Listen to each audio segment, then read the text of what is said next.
बिस्मिल्लाहिर्रहमानिर्रहीम। Welcome to Mohammad Numan official. आप लोगों ने थंबनेल पे बहुत सही देखा है कि आप लोगों को मैं आज दिखाने वाला हूँ कि लोकल सर्वर पे अगर हम एक वेबसाइट बना ले तो हम उसको किस तरह की गूगल क्रोम पर। तो चले मैं आप लोगों को यहाँ पे दिखाता हूँ।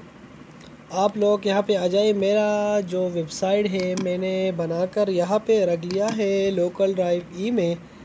ये इसी में पड़ा है htdocs और यहाँ पे पड़ा है htdocs में मेरे ख्याल पे ते है लोकल होस्ट SZIC पे आते हैं। सही,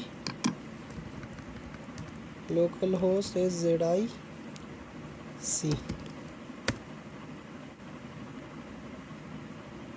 ठीक है, देख लिया कितना खूबसूरत वेबसाइट मैंने बनाया है। यहाँ पे ये फुली जो है डायनेमिक वेबसाइट है, क्योंकि ये अभी लोड हो रहा है, क्योंकि ये मैंने लिंक की हुई है अपनी वो पेजेस के साथ, इसलिए ये लोड हो रहा है। सही है, तो आप लोगों ने देख लिया कि किस तरह लोकल सर्वर पर हम लोग अपना वेबसाइट को सेव करके फिर गूगल पे चेक कर सकते हैं, क्योंकि ये लोकल सर्वर है। लोकल का मतलब है कि without internet you can see your website over the Google Chrome.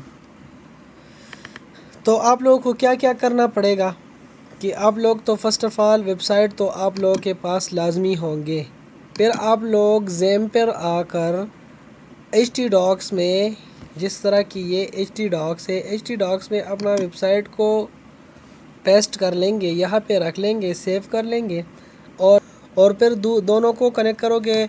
Next video में आप लोगों को कनेक्शन भी बताऊंगा कि किस तरह लोग वेबसाइट और डेटाबेस की कनेक्शन कर लेते हैं। Thanks for watching. For next video kindly subscribe my channels and press the bell icon for more informative video. Mohammad Numan official.